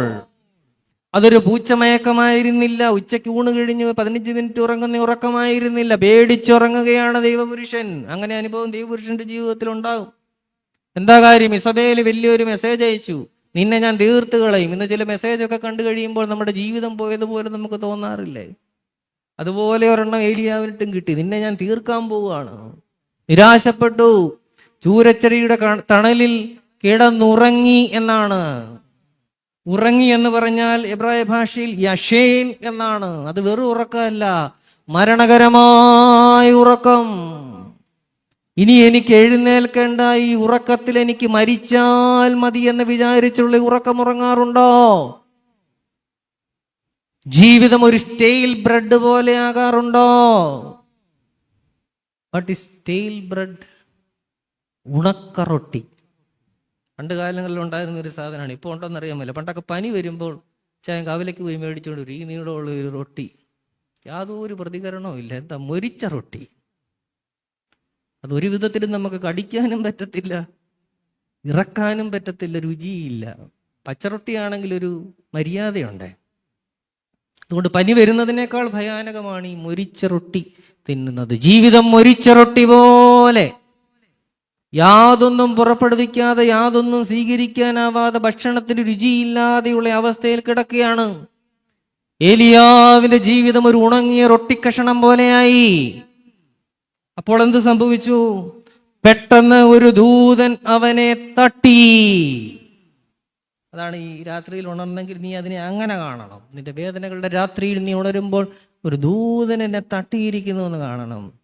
ഇത് വെറും തട്ടല്ല. വീട്ടിൽ ഇങ്ങനെ മുറിക്കകത്തോട് നടന്നു പോകുമ്പോൾ ഭാര്യയെ കണ്ട എന്നാന്നൊരു സന്തോഷത്തിനൊന്ന് തട്ടിയേക്കാൻ, തോടുകൊണ്ട് അവളുടെ ദേഷ്യം കാണാൻ. കുഞ്ഞുങ്ങളെ കാണുമ്പോൾ തലക്കെട്ട് ചെറുതായിട്ടും തട്ടിയേക്കാം, അവരുടെ മുഖത്തെ കുസൃതി കാണാൻ. ഇത് തട്ടല്ല, ആ തട്ടല്ല ഈ തട്ട്. ഇത് നിസാരമായ ഒരു തട്ടല്ല. തട്ടി എന്ന് പറഞ്ഞാൽ അതിന്റെ വേദവിശകലനം സ്ട്രൈക്ക് എന്നാണ്. അടിച്ചു. വചനം നിന്നെ അടിക്കണം. ദൈവവചനം നാം കേൾക്കുമ്പോൾ അത് നമ്മളെ അടിക്കണം. അതാണ് അച്ഛൻ തുടക്കത്തിൽ പറഞ്ഞത്, വചനം നിങ്ങളുടെ ഹൃദയത്തെ തൊടുമാറാകട്ടെ എന്ന് അച്ഛൻ ആശംസിച്ചത് അതാണ്. പ്രാർത്ഥിക്കണം. വചനം പറയുന്ന അച്ഛന് വേണ്ടി പ്രാർത്ഥിക്കണം. കുർബാന അർപ്പിക്കുന്ന പുരോഹിതന് വേണ്ടി പ്രാർത്ഥിക്കണം. പ്രാർത്ഥിക്കാത്ത ജനത്തിന് എങ്ങനെ നല്ല നേതൃത്വത്തെ കിട്ടും? വചനം അടിക്കണം. രണ്ടാമത് തട്ടുക എന്ന് പറഞ്ഞാൽ അതിന്റെ അർത്ഥം സ്മൈറ്റ്, കടിച്ചു. ഒരു തേള് കുത്തുന്നത് പോലെ. തേള് കുത്തിയാൽ എങ്ങനെ ഇരിക്കും? ഒറ്റച്ചാട്ടം. എന്നിട്ട് പറയുകയാണ്, നിനക്ക് അനേക ദൂരം യാത്ര ചെയ്യുവാനുണ്ട്. Woods are lovely, dark and deep, but I have promises to keep, and miles to go before I sleep, and miles to go before I sleep. ആരെങ്കിലും ക്ലാസ്സിലെ പാഠപുസ്തകത്തിൽ പഠിച്ചിട്ടുള്ളതാണോ? എന്താണ് ആ പോയതിന്റെ പേര്? Stopping by woods on a snowy evening. എല്ലാവരോട് പറയുകയാണ്, നീ തിന്നുക, നിനക്ക് അനേക ദൂരം യാത്ര ചെയ്യുവാനായിട്ടുണ്ട്. കാനനം മനോഹരം ഇരുണ്ടഗാധമെങ്കിലും എനിക്ക് അതീവ ദൂരമുണ്ട് അവിശ്രമം നടക്കുവാൻ എന്ന് ഫ്രോസ്റ്റിന്റെ ആ പോയത്തെ അക്കിത്തം ട്രാൻസ്ലേറ്റ് ചെയ്യുന്നുണ്ട്. അപ്പോൾ നമ്മളൊരു പ്രാർത്ഥനാ ഗോപുരമായി നമ്മുടെ ഭവന മധ്യത്തിൽ മാതാപിതാക്കൾ നിലകൊള്ളണം. അഞ്ചാമതായിട്ട് നമ്മൾ കാണുന്നു, ഒരു ചക്ക് കുഴിച്ചിട്ടു. എന്താണ് യഹോവയാം ദൈവം ഇസ്രായേലിൽ കുഴിച്ചിട്ട ചക്ക്? യെരൂശലേം ദേവാലയത്തിലെ ബലിപീഠം തന്നെ. പ്രാർത്ഥനയാകുന്ന ചക്ക് ഭവനത്തിൽ കുഴിച്ചിടുകയാണ്. എന്നിട്ട് ദൈവം എന്ത് ചെയ്തു? ദൈവം കാത്തിരുന്നു. ദൈവം ആരാണ്? ദൈവം കാത്തിരിക്കുന്നവനാണ്. എന്തുകൊണ്ട് ദൈവം കാത്തിരിക്കും? ദൈവം കരുതി വെച്ചവനാണ്. കരുതി വെച്ചവന് കാത്തിരിക്കാൻ അവകാശമുണ്ട്. ഇന്ന് നിനക്ക് ജീവിതത്തിന്റെ സമൃദ്ധി ദൈവം കരുതി വെച്ചെങ്കിൽ, ഭാര്യയെ കരുതി വെച്ചെങ്കിൽ, ഭർത്താവിനെ കരുതി വെച്ചെങ്കിൽ, കുഞ്ഞുങ്ങളെ കരുതി വെച്ചെങ്കിൽ, ജീവിതത്തിന്റെ സൗന്ദര്യവും അധികാരവും എല്ലാ ചുറ്റുവട്ടങ്ങളും കരുതി വെച്ചെങ്കിൽ, കരുതി വെച്ചവന് കാത്തിരിക്കാൻ അവകാശമുണ്ട്. ഇസ്രായേലിനെ മനോഹര തോട്ടമായി കരുതി വെച്ചവൻ അതിനുവേണ്ടി കാത്തിരിക്കാൻ അവകാശമുണ്ട്. ദൈവം കാത്തിരുന്നു. പക്ഷെ കായ്ച്ചതോ കാട്ടുമുന്തിരിങ്ങ അത്രേ. എന്താ കാട്ടുമുന്തിരിങ്ങ? പെട്ടെന്ന് പറയാം. കാട്ടുമുന്തിരിങ്ങ എന്ന് പറഞ്ഞാൽ കണ്ടാൽ മുന്തിരി, കടിച്ചാൽ ചവർപ്പ്. എന്താ? കണ്ടാൽ മുന്തിരി, കടിച്ചാൽ ചവർപ്പ്. കണ്ടാൽ ക്രിസ്ത്യാനി, കടിച്ചാൽ, ഒന്ന് ഇടപെട്ടാൽ, ഒരു പൊതുയോഗത്തിൽ, ഒരു സമൂഹത്തിൽ, ഒരു കവലയിൽ രണ്ട് വർത്തമാനം അങ്ങോട്ടും ഇങ്ങോട്ടും ഒന്ന് പറഞ്ഞാൽ മധുരമാണോ ചവർപ്പാണോ? അങ്ങനെ കാട്ടുമുന്തിരിങ്ങ കായ്ച്ചപ്പോൾ ആ മുന്തിരിത്തോട്ടത്തോട് യഹോവയാം ദൈവം എന്ത് ചെയ്തുവെന്ന് യെശയ്യാവ് 5:5 പറയുന്നു. ആകയാൽ വരുവീൻ, ഞാൻ ഈ മുന്തിരിത്തോട്ടത്തോട് എന്ത് ചെയ്യുമെന്ന് നിങ്ങളോട് അറിയിക്കാം. ഞാൻ അതിന്റെ വേലി പൊളിച്ചു കളയും. കെട്ടിയ വേലി പൊളിക്കുവാൻ കെട്ടിയവനറിയാം. അത് തിന്നുപോകും. ആരെങ്കിലുമൊക്കെ വന്ന് തിന്നും. നീ ഉണ്ടാക്കിയത് ആരെങ്കിലും തിന്നും. അതിന്റെ മതിൽ ഇടിച്ചു കളയും. അത് ചവിട്ടി മെതിച്ചു പോകും. അതിനെ ശൂന്യമാക്കും. ചുറ്റും ശ്രദ്ധിച്ചു നോക്കിയാൽ ദൃഷ്ടാന്തമുണ്ട്. കുമ്പനാട്ടൊക്കെ വായെങ്കിൽ 100 കണക്കിന് കൂടികൾ കിടക്കുക എന്നാ പറയുന്നത്. നോമിനി പോലും ഇല്ല. അവൻ നോമിനി വെച്ചവൻ്റെയും കൂടെ കുറ്റിയേറ്റുപോയി. ഒന്ന് ഓർത്ത് നോക്കി. ബാങ്കിൽ കൊണ്ട് പണം ഇട്ട് ഒഴിച്ചിട്ട് നോമിനി വെച്ചവന്റെ കുറ്റിയും കൂടി അറ്റുപോയി. തിന്നുകളയും.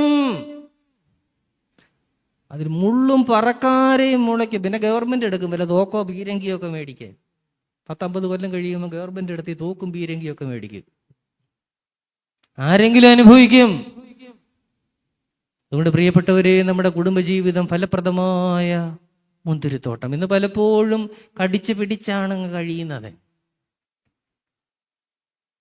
മോള് പറയാണ്, ഞാൻ കഷ്ടപ്പെട്ടങ്ങ് ജീവിക്കുകയാണ് ചെയ്യുക. അമ്മായിപ്പൻ്റെ അമ്മായിമ്മയുടെയും കാലം ഒന്ന് കഴിഞ്ഞിട്ട് വേണം എനിക്ക് എൻ്റെ ഭർത്താവിനും പിള്ളേർക്കും ഒന്ന് സ്വസ്ഥമായിട്ട് ജീവിക്കാൻ. അപ്പോൾ അമ്മായിപ്പൻ പറയുന്നത് എന്താണെന്നറിയാമോ? എൻ്റെ അച്ഛാ, എൻ്റെ മരുമോളുടെ കാലം കഴിയുമ്പോൾ എന്നെ ആര് നോക്കും? ഇതിന് വല്ലവും പരിഹാരമുണ്ടോ? ദൈവം നിനക്ക് നൽകിയിരിക്കുന്ന ഇന്നത്തെ രാത്രി നിന്റെ ഭാര്യ നിന്റെ ഭവനത്തിനകത്ത് ഫലപ്രദമായ മുന്തിരിവള്ളി പോലെയും നിന്റെ മക്കൾ നിന്റെ മേശയ്ക്ക് ചുറ്റും ഒലിവതൈകൾ പോലെയും ഇരിക്കും. ഈ രാത്രി, ഈ നിമിഷം എനിക്ക് സ്വന്തമായിട്ടുള്ളൂ. നാളെ രാവിലെ എന്ത് സംഭവിക്കുമെന്ന് എനിക്ക് അറിഞ്ഞുകൂടാ. അതല്ലേ കുക്കുലിയോനിൽ നമ്മൾ ചൊല്ലിയത്, പുല്ലിന് തുല്യം നരനുടെ നാളുകൾ അഹോ. സ്പീഡിൽ പോകുന്നോണ്ട് അതിന്റെ അർത്ഥം അറിയുന്നില്ല.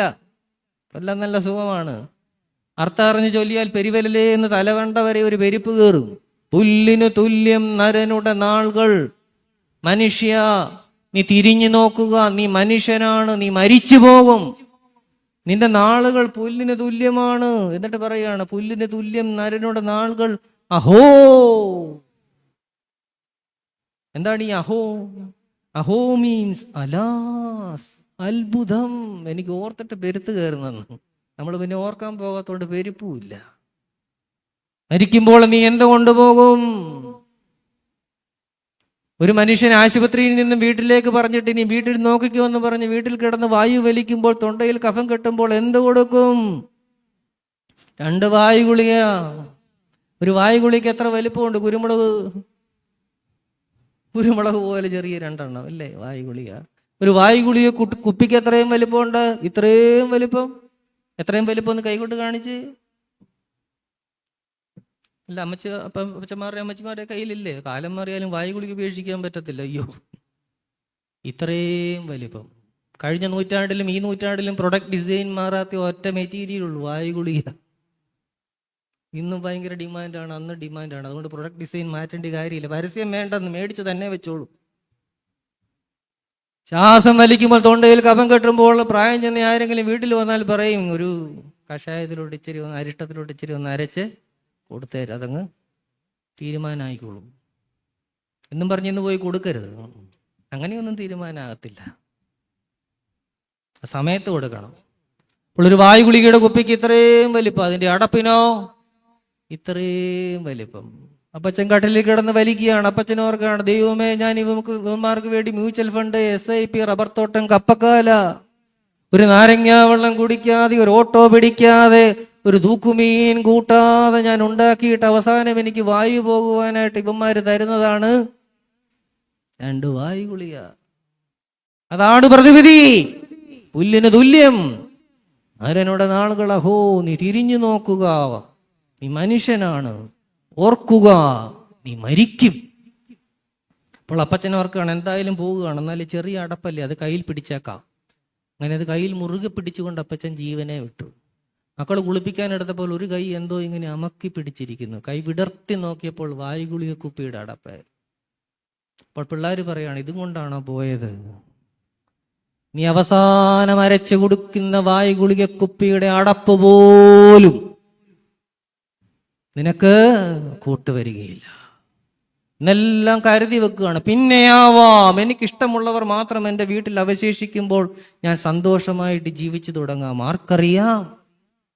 ഷെൽഫിൽ ഇങ്ങനെ പാത്രങ്ങളും സ്പൂണുകളും ഫോർക്കുകളും ഒക്കെ അടുക്കി വെച്ചിരിക്കുകയാണ്.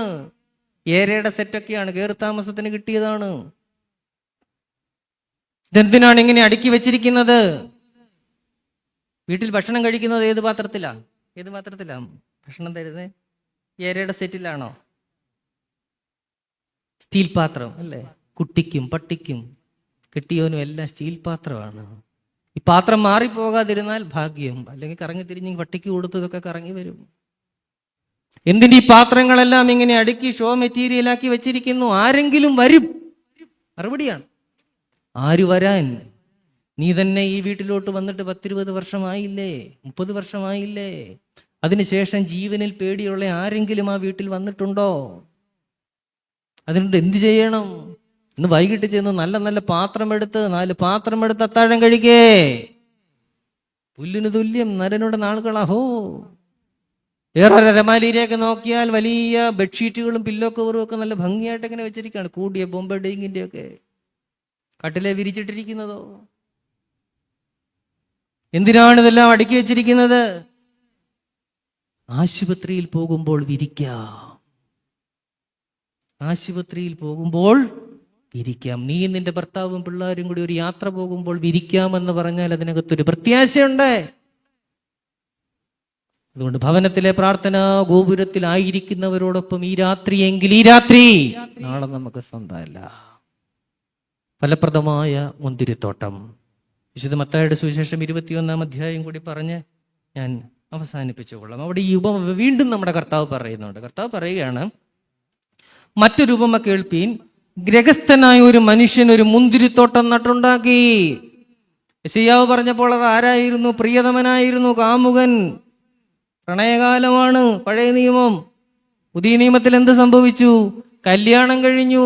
കുഞ്ഞാടിന്റെ മണവാട്ടിയായ സഭയെ ഒത്ത് വിവാഹം ചെയ്തു. അതുകൊണ്ട് കർത്താവ് പറയുമ്പോൾ പ്രിയതമൻ എന്ന് പറയുവോ? ഇല്ല. കർത്താവ് പറഞ്ഞപ്പോൾ അത് ആരായി? ഗ്രഹസ്ഥനായ ഒരു മനുഷ്യൻ ഒരു മുന്തിരിത്തോട്ടം നട്ടുണ്ടാക്കി. യെശയ്യാവ് പറഞ്ഞതുപോലെ തന്നെ വേലി കെട്ടി, ചക്കു കുഴിച്ചിട്ട് ഗോപുരം പണിതു. പിന്നെ ഒരു ടിസ്റ്റാണ്, കുടിയാന്മാരെ ഏൽപ്പിച്ചു, വന്നവരെ എല്ലാം തല്ലി, അവസാനം ഏകജാതനായ മകനെ അയച്ചു. അവനെയും തല്ലി കൊന്ന് പുറത്താക്കി കളഞ്ഞു. അവന്റെ ചോരയൊഴുകി. യെശയ്യാവിന്റെ ഉപമയുടെ പരിണിതിയാണ്. യെശയ്യാ പ്രവചനം 63-ാം അധ്യായം 2-ാമത്തെ വാക്യത്തിൽ നമ്മൾ ഒരു കാര്യം കാണുന്നുണ്ട്. യെശയ്യാവ് 63:2 മനുഷ്യാവതാരത്തിന്റെ സമസ്ത മർമ്മങ്ങളും യെശയ്യാവിൽ അടക്കം ചെയ്തിരിക്കുന്നു. യെശയ്യാവ് 63:2 നമ്മൾ കാണുന്നു, നിന്റെ ഉടുപ്പ്. കർത്താവിന്റെ കഷ്ടാനുഭവത്തെ കുറിച്ച് യെശയ്യാവ് പ്രവചിക്കുകയാണ്. നിന്റെ ഉടുപ്പ് മുന്തിരിച്ചക്ക് ചവിട്ടുന്നവൻ്റേതുപോലെ ചുവന്നിരിക്കുന്നതെന്ത്? കഷ്ടാനുഭവത്തിനും കാൽവറി മരണത്തിനും വർഷങ്ങൾക്ക് മുമ്പ് യെശയ്യാവ് വിളിച്ചു ചോദിക്കുകയാണ്, മനുഷ്യപുത്ര, നിന്റെ കുപ്പായം മുന്തിരിച്ചക്ക് ചവിട്ടുന്നവൻ്റേതുപോലെ ചുവന്നിരിക്കുന്നതെന്ത്? മുന്തിരിച്ചക്ക് ചവിട്ടുന്നവൻ രാവിലെ തോട്ടത്തിലേക്ക് പോകും. ഈ മുന്തിരിയെല്ലാം വിളവെടുത്ത് ഒരു കുട്ടകത്തിലാക്കി തൊട്ടാൽ തെറിക്കുന്ന മുന്തിരിങ്ങയാണ്. ഏറ്റവും ഫലപുഷ്ടമായ മുന്തിരിയാണ് മിഡിൽ ഈസ്റ്റിലേത്. അത് മുഴുവൻ കുട്ടകത്തിലാക്കി അതിൽ ഇറങ്ങി നിന്ന് ചവിട്ടുകയാണ്. വാഴ്വിൻ മുന്തിരിയിൻ കുല ആ ചക്കിൽ അമർത്തി ചവിട്ടുകയാണ്. അത് ചവിട്ടുമ്പോൾ എന്ത് സംഭവിക്കും? കുപ്പായം ധരിച്ചിട്ടുണ്ട്, ഒരു ഇടക്കെട്ടുമുണ്ട്. ഈ ചവിട്ടുന്ന കൃഷിക്കാരന്റെ മുഖത്തേക്കും ശരീരത്തിലേക്കും കുപ്പായത്തിലേക്കും ഒക്കെ ഈ മുന്തിരിയുടെ ചാറിങ്ങനെ തെറിക്കും. മുന്തിരിയുടെ ചാറിന്റെ നിറം എന്താണ്? കടുംചുവപ്പ് നിറമാണ്. സന്ധ്യയിൽ അധ്വാനം കഴിഞ്ഞ് വീട്ടിലേക്ക് കൃഷിക്കാരൻ കയറി ചെല്ലുന്നത് വീട്ടുകാർ കാണുമ്പോൾ അതാ ചോര പുരണ്ട ഒരു കുപ്പായവുമായിട്ടൊരു മനുഷ്യൻ കയറി വരുന്നു എന്നേ തോന്നുകയുള്ളൂ. യെശയ്യാവ് 63 തുടക്കത്തിൽ നമ്മൾ കാണുന്നു, അവൻ ഏകനായി മുന്തിരിച്ചക്ക് ചവിട്ടി. നമ്മുടെ കർത്താവ് അവൻ ഏകനായി മുന്തിരിച്ചക്ക് ചവിട്ടി അല്ലേ? എന്തിനു വേണ്ടി മുന്തിരിച്ചക്ക് ചവിട്ടി? പെട്ടെന്ന് അവസാനിപ്പിക്കാം. ഒരു നാണക്കേട് തീർക്കാനുണ്ടായിരുന്നു. ഏത് നാണക്കേട്? ഉൽപ്പത്തി പുസ്തകം 12-ാം അധ്യായത്തിന് പുറകോട്ടുള്ള ഒരു നാണക്കേട്. ആദ്യ മനുഷ്യന്റെ നാണക്കേട്, നഗ്നതയുടെ നാണക്കേട്, ആദാമിന്റെ നഗ്നതയുടെ നാണക്കേട്, നോഹയുടെ നഗ്നതയുടെ നാണക്കേട് തീർക്കാനുണ്ടായിരുന്നു. അതുകൊണ്ടാണ് അവൻ കാൽവരിയെ കയറിയത്. നമ്മുടെ നഗ്നതയുടെ നാണക്കേട് അല്ലേ? നോഹ തന്റെ കൂടാരത്തിന്റെ പടപ്പ് തടിയുടെ ചുവട്ടിൽ നഗ്നനായി കിടക്കുകയാണ്. നമ്മുടെ കർത്താവ് അത് പരിഹരിക്കുന്നതിന് വേണ്ടി കാൽവരിയിലെ സ്ലീബായാകുന്ന പടപ്പ് തടിമേൽ കയറി. 3 ആണിമേൽ അവൻ തൂങ്ങി.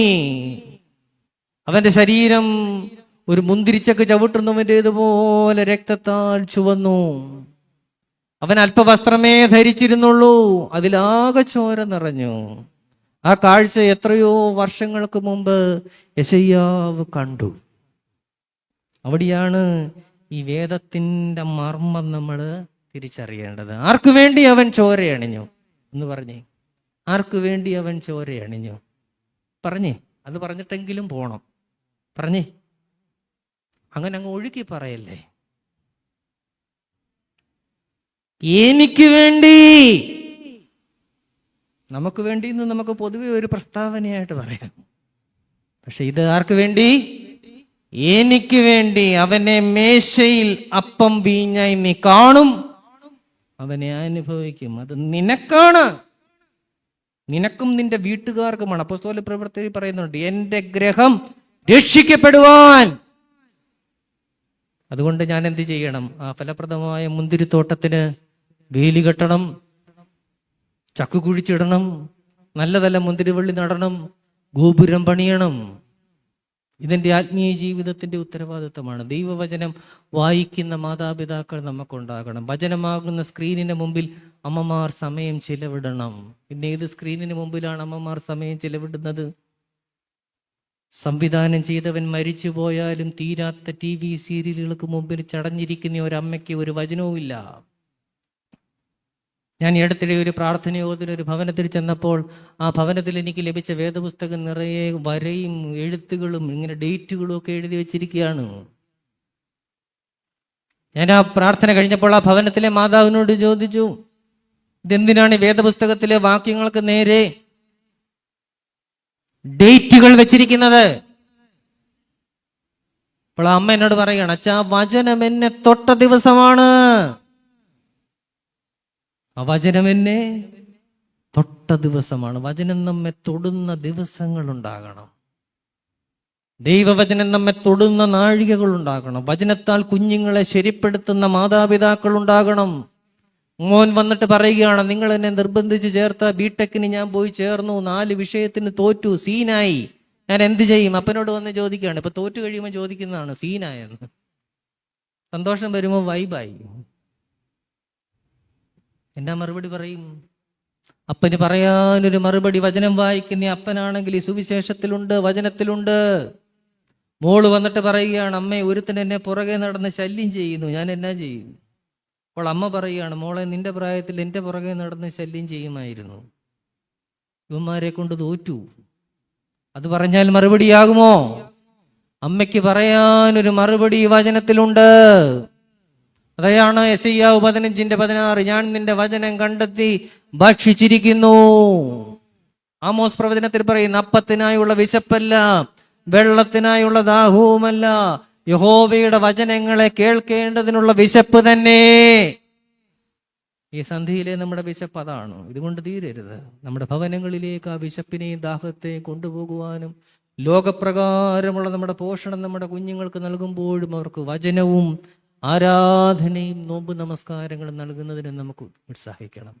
അങ്ങനെ നമ്മുടെ ഭവനങ്ങളെ ഫലപ്രദമായ മുന്തിരിത്തോട്ടങ്ങളാക്കി നിലനിർത്തുവാൻ ലക്ഷണമൊത്ത യെശയ്യാവിൽ പറഞ്ഞിരിക്കുന്ന നമ്മുടെ കർത്താവ് തന്റെ ഉപമയിൽ പറഞ്ഞ മുന്തിരിത്തോട്ടമാക്കി നിലനിർത്തുവാൻ ദൈവത്തിന്റെ പരിശുദ്ധാത്മാവ് പെരുന്നാളിലൂടെ നമ്മളെ ശക്തീകരിക്കട്ടെ എന്ന് പ്രാർത്ഥിച്ച് ഭാഗ്യമുള്ള അവസരത്തിന് പ്രിയപ്പെട്ട അച്ഛനോട് സ്നേഹം പറഞ്ഞ് പെരുന്നാളിന്റെ ആശംസകൾ, നവവത്സരത്തിന്റെ, ക്രിസ്മസിന്റെ ആശംസകൾ നേർന്നുകൊണ്ട് ഉപസംഹരിക്കുന്നു.